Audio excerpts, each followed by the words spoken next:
നമുക്ക് സേതുവിൻ്റെ പല്ലവിയുടെ വരാൻ പോകുന്ന ദിവസങ്ങൾ നല്ലൊരു കഥ കേട്ടാലോ? അതിനു മുമ്പ് ഒരു കാര്യം പറഞ്ഞോട്ടെ, വീഡിയോ ഇഷ്ടപ്പെടുവാണെങ്കിൽ നിങ്ങളൊന്ന് ഹൈപ്പ് ചെയ്യാൻ മറക്കരുതേ. അങ്ങനെ നമ്മൾ കാണുന്ന ഒടുവിൽ ശ്രീകാന്തിനെ കാണണമെന്ന് പറഞ്ഞിട്ട് മയൂരി കോൾ ചെയ്യുന്നുണ്ട്. ഈ സമയത്ത് അത് വേണുഗോപാൽ കേട്ടു. വേണുഗോപാലിന് ഒരു കാര്യം മനസ്സിലായി, തന്നെ ധിക്കരിച്ചിട്ട് തൻ്റെ മോള് അവനെ വിവാഹം കഴിക്കാനുള്ള പുറപ്പാടാണ്. അങ്ങനെ ഒടുവിൽ ശ്രീകാന്തിനെ കാണാനായിട്ട് മയൂരി പോകുന്നുണ്ട്. അങ്ങനെ ചെന്ന് കേട്ട് സംസാരിക്കുന്ന സമയത്ത് ശ്രീകാന്ത് പറഞ്ഞു, അധികം വൈകാതെ ഞാൻ എന്താണെങ്കിലും അച്ഛനും അമ്മയും കൂട്ടിക്കൊണ്ട് വീട്ടിലേക്ക് വരുന്നുണ്ട്. മയൂരിയെ പെണ്ണ് കാണാനായിട്ട് വരുന്നുണ്ടെന്ന് പറഞ്ഞു. എൻ്റെ ജീവിതത്തിലൊരു പെണ്ണുണ്ടെങ്കിൽ അത് മയൂരി മാത്രമായിരിക്കും എന്ന് പറഞ്ഞു. മയൂരി പറഞ്ഞു, ഞാൻ ഇതിനെക്കുറിച്ച് സേതുവേട്ടനോടൊക്കെ സംസാരിച്ചിട്ടുണ്ടായിരുന്നു. എനിക്ക് ഉറപ്പുണ്ട് സേതുവേട്ടൻ എൻ്റെ വിവാഹം നടത്തി തരുമെന്ന്. പിന്നെ പപ്പായക്കിപ്പം സമ്മതമില്ലെന്നുള്ള കാര്യം അറിയാലോ. പക്ഷേങ്കിൽ ഒരു പക്ഷേങ്കിൽ ഈ പറയുന്ന ശ്രീകാന്തിൻ്റെ അമ്മാവൻ പറഞ്ഞ കണക്ക് രജിസ്റ്റർ മാരേജ് സർട്ടിഫിക്കറ്റ് കിട്ടുവാണെങ്കിൽ വിവാഹം നടത്തി തരാമെന്നല്ലേ പറഞ്ഞത്. അങ്ങനെയാണെങ്കിൽ ഇനിയിപ്പോൾ അതിന് പ്രശ്നമില്ലല്ലോ. എൻ്റെ അമ്മയും അച്ഛനും തമ്മിലുള്ള വിവാഹം രജിസ്റ്റർ ചെയ്തതിൻ്റെ പേപ്പറുകളൊക്കെ ഉണ്ട്. അതുകൊണ്ട് നമ്മുടെ വിവാഹത്തിന് ഇനിയിപ്പോൾ ശ്രീകാന്തിൻ്റെ വീട്ടിൽ നിന്നൊരു തടസ്സവും കാണത്തില്ലായിരിക്കും അല്ലേ എന്ന് ചോദിച്ചു. ശ്രീകാന്ത് പറഞ്ഞു, അങ്ങനെ ഉണ്ടാകാൻ വഴിയില്ല. അമ്മാവൻ പറഞ്ഞ് വിവാഹം രജിസ്റ്റർ ചെയ്ത സർട്ടിഫിക്കറ്റ് വേണമെന്നല്ലേ പറഞ്ഞ്, അത് നമുക്ക് കൊടുക്കുന്നതിന് തടസ്സവും കാര്യങ്ങളൊന്നും ഇല്ലല്ലോ എന്ന് പറഞ്ഞു. ആ സമയത്ത് മയൂരി പറഞ്ഞു, എന്നാലും എനിക്കൊരു പേടിയുണ്ട്, ഇനിയിപ്പം എൻ്റെ പപ്പ എന്തേലും അതിന് മുടക്കം പറയുമെന്ന് ഒരു ടെൻഷൻ ഉണ്ടെന്ന് പറഞ്ഞു. അങ്ങനെയൊന്നും ഉണ്ടാകത്തില്ല, എന്ത് വന്നാലും ഞാൻ തന്നെ വിവാഹം കഴിക്കുള്ളൂ എന്നൊക്കെ പറയണം. അങ്ങനെ അവർ സംസാരിച്ചുകൊണ്ടിരിക്കുന്ന സമയത്ത് വേണുഗോപാൽ അങ്ങോട്ടേക്ക് വരുന്നേ. വേണുഗോപാലിന് അറിയായിരുന്നു അവർ തമ്മിൽ കണ്ടുമുട്ടുന്നു, എവിടെ വെച്ചാൽ കണ്ടുമുട്ടുന്നെന്നുള്ള കാര്യങ്ങളൊക്കെ പറഞ്ഞിട്ടുണ്ടായിരുന്നു. വേണുഗോപാലിനെ കണ്ടു കഴിഞ്ഞപ്പോഴത്തേനും പെട്ടെന്ന് മയൂരി ഒന്ന് പതറി. പിന്നീട് വേണുഗോപാൽ ഒന്ന് കാറിൽ ഇറങ്ങി വെച്ചു, നീ എന്താ ഇവിടെ ചോദിച്ചു. അല്ല, അത് പിന്നെ ഞാൻ ശ്രീകാന്തിനെ നിന്നോട് ആരടി പറഞ്ഞ്, നിന്നോട് ഞാൻ പലവട്ടം പറഞ്ഞില്ലേ ഇവനെ കാണാൻ വന്നേക്കരുതെന്ന്. എനിക്കിഷ്ടമില്ല എന്നുള്ള കാര്യം അറിയാവുന്നല്ലേ, പിന്നെ നീ എന്ത് കാണിക്കാനാ വന്നേന്നൊക്കെ പറഞ്ഞുകൊണ്ട് അവളുടെ കയ്യിലേക്ക് അങ്ങോട്ട് കയറി പിടിക്കുകയാണ് മയൂരിയുടെ. മയൂരിക്ക് ഒട്ടും ഇഷ്ടപ്പെട്ടില്ല. മയൂരി പറഞ്ഞു, പപ്പ എന്തായി കാണിക്കണേ, കയ്യെന്ന് വിടാനും പറഞ്ഞ് കൈക്ക് അങ്ങോട്ട് തട്ടി മാറ്റി അങ്ങോട്ട്. അപ്പോഴേക്കും വേണുഗോപാൽ പറഞ്ഞു, ഓഹോ അപ്പം നിനക്ക് ഇത്ര അഹങ്കാരമല്ലേ. എന്തേ പപ്പ, ഞാൻ പ്രായപൂർത്തിയ ഒരു പെൺകുട്ടിയാണ്, എനിക്ക് എൻ്റെതായ തീരുമാനങ്ങളും കാര്യങ്ങളൊക്കെ ഉണ്ട്. പപ്പ ഇത് എന്തറിഞ്ഞിട്ടാ ഇത്? എനിക്ക് ശ്രീകാന്തിനെ ഇഷ്ടമാണ്. പപ്പ അതിൻ്റെ എല്ലാം ആദ്യം ഇങ്ങനെ ആലോചന കൊണ്ടുവന്നേ. അപ്പോൾ ശ്രീകാന്തിനെ വിവാഹം കഴിക്കാൻ എനിക്ക് താല്പര്യമുണ്ട്. പപ്പ ഇനി എതിർക്കൊന്നും വേണ്ടാന്ന് പറഞ്ഞു. ഇനിയിപ്പോൾ എന്തൊക്കെ നോക്കി ആരൊക്കെ പറഞ്ഞു പറഞ്ഞാലും ഉറപ്പായിട്ടും ഞങ്ങൾ തമ്മിലുള്ള വിവാഹം നടക്കുള്ളൂ. എൻ്റെ ജീവിതത്തിൽ ഒരാളുണ്ടെങ്കിൽ അത് ശ്രീകാന്ത് ആയിരിക്കും എന്ന് പറഞ്ഞു. ഈ സമയം ഒട്ടും സഹിച്ചില്ല വേണുഗോപാലിനെ. ഇങ്ങോട്ടേക്ക് വാടിയെന്ന് പറഞ്ഞ് കയ്യെ വീണ്ടും പിടിക്കുമ്പോഴത്തേനും ആ കൈ അങ്ങ് തട്ടി മാറ്റി. ഞാൻ വന്നോളാം, പപ്പ പോയിക്കോളാനൊക്കെ ദേഷ്യപ്പെട്ട് പറയണം. എന്ത് ചെയ്യണമെന്നറിയില്ല വേണുഗോപാലിന്. ആ സമയത്ത് ശ്രീകാന്തിനോട് മയൂരി പറഞ്ഞു, ശ്രീകാന്ത് ബൈക്ക് എടുക്കാൻ പറഞ്ഞു. അങ്ങനെ എന്ത് ചെയ്തു, മയൂരി ബൈക്കിലേക്ക് കയറി ശ്രീകാന്തിനോടൊപ്പം കൊണ്ട് പോവാണ്. കാരണം തടിയേറ്റല്ലേ വേണുഗോപാലിന്. അത്രയ്ക്ക് പ്രതീക്ഷയില്ല വേണുഗോപാല്. അയാളുടെ വിചാരം അയാൾ പറഞ്ഞിട്ടുണ്ടെങ്കിൽ മയൂരി അനുസരിക്കും എന്നുള്ളതായിരുന്നു.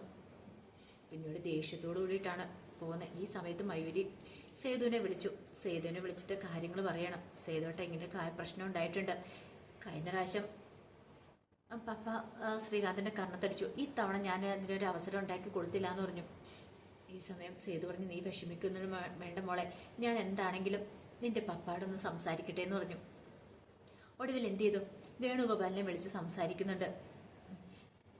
അതെ, സാറ് തന്നെയാണ് ഇങ്ങനെ ഒരു ആലോചന കൊണ്ടുവന്നേ. അപ്പോൾ അവർക്ക് മാര്യേജ് സർട്ടിഫിക്കറ്റ് കിട്ടിയിട്ടുണ്ടെങ്കിൽ ഈ കല്യാണത്തിന് സമ്മതം എന്നാ പറഞ്ഞ്. അങ്ങനെയാണെങ്കിൽ ആ മാര്യേജ് സർട്ടിഫിക്കറ്റ് അവർക്ക് കൊടുത്തിട്ട് എത്രയും പെട്ടെന്ന് തന്നെ മയൂരിയുടെ ശ്രീകാന്തിന്റെ വിവാഹം നമുക്ക് നടത്തണം. ഞാൻ അവരുടെ വീട്ടിൽ ചെന്ന് സംസാരിക്കാം എന്നൊക്കെ പറഞ്ഞു കഴിഞ്ഞാൽ വേണുഗോപാൽ പറഞ്ഞു, എനിക്കൊന്ന് ആലോചിക്കണം എന്ന് പറഞ്ഞു. സാർ ആലോചിച്ചാലും ഇല്ലെങ്കിലും ഞാൻ ഒരു കാര്യം പറയാം. അവർ തമ്മിൽ ഇഷ്ടത്തിലാണെങ്കിൽ അവർക്കൊന്നു ചേരണമെന്ന് ആഗ്രഹമെങ്കിൽ അവരങ്ങനെ ഒന്നു ചേർന്നിട്ടുണ്ടെങ്കിൽ സാറിന് ഒന്നും ചെയ്യാൻ പറ്റില്ല. അതിനേക്കാളും ഭേദം അതങ്ങ് നടത്തി കൊടുക്കുന്നതല്ലേ നല്ലത്. മയൂരിക്ക് ഇനിയിപ്പോൾ വേറൊരു വിവാഹം ഇല്ലെന്ന് അവൾ എന്നോട് പറഞ്ഞിരിക്കുന്നത്. ഒരു വിവാഹ ജീവിതം ഉണ്ടാവുകയാണെങ്കിൽ അത് ഈ പറയുന്ന ശ്രീകാന്തുമായിട്ടായിരിക്കും എന്ന് പറഞ്ഞു. ഒടുവിൽ വേണുഗോപാലിനെ പറഞ്ഞ് സമ്മതിപ്പിക്കുകയാണ്.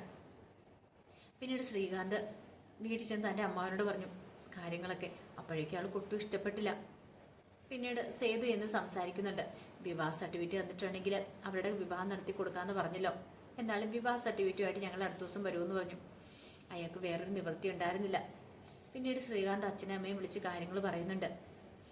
മയൂരിയെ കുറിച്ചൊക്കെ പറയുന്നുണ്ട്. ഒടുവിൽ ശ്രീകാന്തിന്റെ അച്ഛൻ നവലം പറഞ്ഞൊരു കാര്യം ചെയ്യും, ഞാൻ അങ്ങോട്ടേക്ക് വരട്ടെ, ഞങ്ങൾ വന്ന് പെണ്ണിനെ കാണട്ടെ, എന്തായതെന്നൊക്കെ ഞങ്ങൾക്ക് തീരുമാനിക്കാം എന്നൊക്കെ പറയണം. ശ്രീകാന്തിന്റെ പകുതി സമാധാനമായി.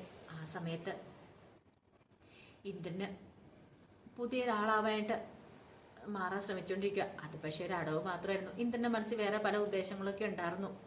ഇന്ദ്രനൊടുവിൽ ഋതുവിനെ മയക്കാൻ വേണ്ടിയിട്ട്, അല്ല ഋതുവിനോട് സ്നേഹം കൊടുത്ത് കാണിക്കാൻ വേണ്ടിയിട്ട് കുറെ അഭിനയങ്ങളൊക്കെ കാഴ്ചവെക്കുന്നുണ്ട്. പക്ഷേങ്കിൽ ഋതുവിനാണെങ്കിൽ ഭയങ്കര ദേഷ്യമോ തോന്നിയത് ഇന്ദ്രനോട്.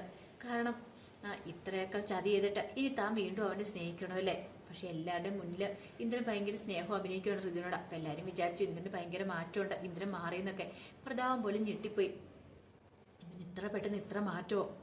ഇതെങ്ങനെ സഹിക്കും? കാരണം പ്രതാപം നോക്കിക്കഴിഞ്ഞപ്പോൾ തനിക്കൊരു കമ്പനി കിട്ടുന്നില്ല. ഇടയ്ക്ക് ഇന്ദ്രനോട് ചോദിക്കുകയും ചെയ്തു, എന്നാലും എൻ്റെ ഇന്ദ്രജിത്തെ, നിനക്ക് ഇത്ര പെട്ടെന്ന് ഇത്ര മാറ്റങ്ങളുണ്ടാകുന്ന ഞങ്ങൾ ഒരിക്കലും പ്രതീക്ഷിച്ചില്ല എന്നൊക്കെ പറയണം. അത് കേട്ടുകഴിഞ്ഞപ്പം ഇന്ദ്രൻ പറഞ്ഞു, അതെ, ഒരു മനുഷ്യന് മാറാൻ അധികം സമയമൊന്നും വേണ്ടല്ലോ പ്രതാപ, എനിക്കിപ്പം മാറിയാൽ മതിയാവളം എന്നൊക്കെ പറഞ്ഞു. പ്രതാപൻ അങ്ങോട്ട് വിശ്വസിക്കാനും പറ്റിയില്ല, എന്നാൽ വിശ്വസിക്കാതിരിക്കാനും തരവില്ലായിരുന്നു. പിന്നെ എന്താ ഇങ്ങനെയെന്നൊക്കെ ചിന്തിക്കുകയും ചെയ്തു. പിന്നെ കൂടുതലും ചോദിക്കാനും പറയാനും പോയില്ല. അങ്ങനെ 1-2 ദിവസം അവിടെ കഴിഞ്ഞു പോയി കഴിഞ്ഞപ്പോൾ ഒരു ദിവസം ഇന്ദ്രൻ എന്ത് ചെയ്തു, കുറേ കളിപ്പാട്ടോ കാര്യങ്ങളൊക്കെ വാങ്ങിച്ചുകൊണ്ട് വരുവാണ്. കുറേ പാവക്കുട്ടികളും കാര്യങ്ങളൊക്കെ. അങ്ങനെ അതെല്ലാം കൂടെ വാങ്ങിച്ചുകൊണ്ട് വന്നു കഴിഞ്ഞപ്പോഴത്തേനും അച്ചു അങ്ങോട്ട് ഇറങ്ങിച്ചെന്നു. അച്ചു എന്നിട്ട് ചോദിച്ചു, അല്ല ഇതെന്താ എന്ന് ചോദിച്ചു. അതെ, അധികം വൈകാതെ എൻ്റെ കുഞ്ഞു വരുമല്ലോ, അപ്പോൾ കുഞ്ഞിനെ കളിക്കാനായിട്ടുള്ള സാധനങ്ങളൊക്കെ ഞാൻ നേരത്തെ വാങ്ങിയതാന്ന് പറഞ്ഞു. അത് കേട്ടോണ്ടാണ് പൂർണ്ണിമ അങ്ങോട്ടേക്ക് വരുന്നത്. പൂർണ്ണിമ നോക്കി. പൂർണ്ണിമ ഓർത്തു ഇന്ദ്രൻ്റെ കുഞ്ഞിനോടുള്ള സ്നേഹം കൊണ്ടായിരിക്കും ഇതൊക്കെ വാങ്ങിച്ചതെന്ന്. ആ സമയം ഋതുവും സേതുവും പല്ലവി എല്ലാവരും കൂടെ അങ്ങോട്ട് വരുന്നേ. അങ്ങനെ വന്നു കഴിഞ്ഞപ്പോഴത്തേനും ഇന്ദ്രൻ്റെ കയ്യിൽ കുറേ ഉണ്ടായിരുന്നു. ആ സമയത്ത് പ്രതാപം പറഞ്ഞു, ആഹാ ഇതെന്താ, ഇത് കുറേ ഉണ്ടല്ലോ, ഒരു കട തുടങ്ങാൻ പാകത്തിനൊക്കെ ഉണ്ടല്ലോ എന്ന് പറഞ്ഞു. ഇന്ദ്രൻ പറഞ്ഞു, അതെ, എൻ്റെ കുഞ്ഞിന് വേണ്ടി ഞാൻ വാങ്ങിച്ചുകൊണ്ട് വന്ന സാധനങ്ങളാ എന്നൊക്കെ പറഞ്ഞ് ഇങ്ങനെ ഋതുവിനെ വിളിച്ചിട്ട് ഇന്നാ ഋതു എന്നൊക്കെ പറഞ്ഞ് അങ്ങോട്ട് കൊടുക്കുകയാണ്. ഋതു അതും കൂടെ മേടിച്ചിട്ട് എന്ത് ചെയ്തു, അതിലും കൂടെ വലിച്ചൊരു ഒറ്റ ഏറായിരുന്നു. അവൻ പാവയും മേടിച്ചുകൊണ്ട് വന്നിരിക്കുന്നു, നാണമില്ലാത്തവനെന്നും പറഞ്ഞുകൊണ്ട്. അത് കണ്ടു കഴിഞ്ഞപ്പോൾ പൂർണ്ണിമയ്ക്ക് സഹിച്ചില്ല. പൂർണ്ണിമ എന്ത് ചെയ്തു, അങ്ങ് ചെന്നിട്ട് ഋതുവിനെ അടിക്കുകയാണ്. നീ എന്താടി കാണിച്ചതെന്ന് ചോദിച്ചോണ്ട്, ഇങ്ങനെയൊക്കെ നിനക്ക് കാണിക്കാനായിട്ട് എവിടെ നിന്ന് ധൈര്യം കിട്ടി, അഹങ്കാരി എന്നൊക്കെ പറഞ്ഞിട്ട്. ഇതിനിടയ്ക്ക് ഇന്ദ്രൻ പറഞ്ഞിട്ടുണ്ടായിരുന്നു കുഞ്ഞിനെ അബോർട്ട് ചെയ്യാൻ പോയ കാര്യങ്ങളൊക്കെ.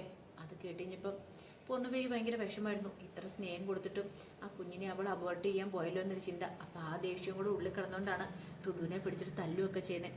ഒടുവിൽ അച്ചുവൊക്കെ ഇടയ്ക്കിലേക്ക് കയറുവാണ്. അമ്മ ഇതെന്ത് പരിപാടിയാണ് കാണിക്കുന്നത്, അമ്മ ഒന്ന് മാറി നിൽക്കുന്നൊക്കെ പറഞ്ഞിട്ട് അങ്ങനെ ഒടുവിൽ മാറ്റി വിടുവാണ്. പിന്നീട് ഋതുവിനെ വിളിച്ചിട്ട് വെച്ച് സമാധാനിപ്പിക്കുകയാണ്. ഋതു, നീ വിഷമിക്കാതിരിക്കുക, നീ എന്തിനാ ഇങ്ങനെയൊക്കെ കാണിക്കണം എന്നൊക്കെ ചോദിച്ചു. അപ്പോഴേക്ക് ഋതുവിന് നല്ല ദേഷ്യമായിരുന്നു. ഋതുവിന് എന്ത് ചെയ്യണമെന്ന് പോലും അറിയത്തുണ്ടായിരുന്നില്ല. ഭയങ്കര ദേഷ്യവും കലിപ്പുമായിരുന്നു ഋതുവിന്. പിന്നീട് കുറച്ച് ദിവസം കഴിഞ്ഞ് കഴിഞ്ഞപ്പോൾ സേതു ശ്രീകാന്തിനെയും അതുപോലെ ശ്രീകാന്തിൻ്റെ അച്ഛനും അമ്മയും അവരെല്ലാവരും കൂടെ കൂട്ടിക്കൊണ്ട് മയൂരിയെ പെണ്ണ് കാണാനായിട്ട് അങ്ങോട്ട് വരുന്നുണ്ട്. അങ്ങനെ പെണ്ണ് കാണാൻ വന്നു. അവർക്ക് പെണ്ണ് കണ്ടപ്പോൾ പെൺകുട്ടി ഇഷ്ടപ്പെട്ടു. പിന്നീട് അവർ കാര്യങ്ങളൊക്കെ സംസാരിക്കുന്നുണ്ട്, ശ്രീകാന്തിനെ കുറിച്ചൊക്കെ സംസാരിക്കുന്നുണ്ട്.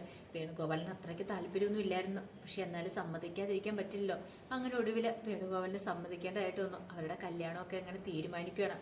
അധികം വൈകാതെ തന്നെ നടത്താം എന്നൊരു തീരുമാനത്തിലായിരുന്നു ശ്രീകാന്തിൻ്റെ അച്ഛനും അമ്മയൊക്കെ പോയത്.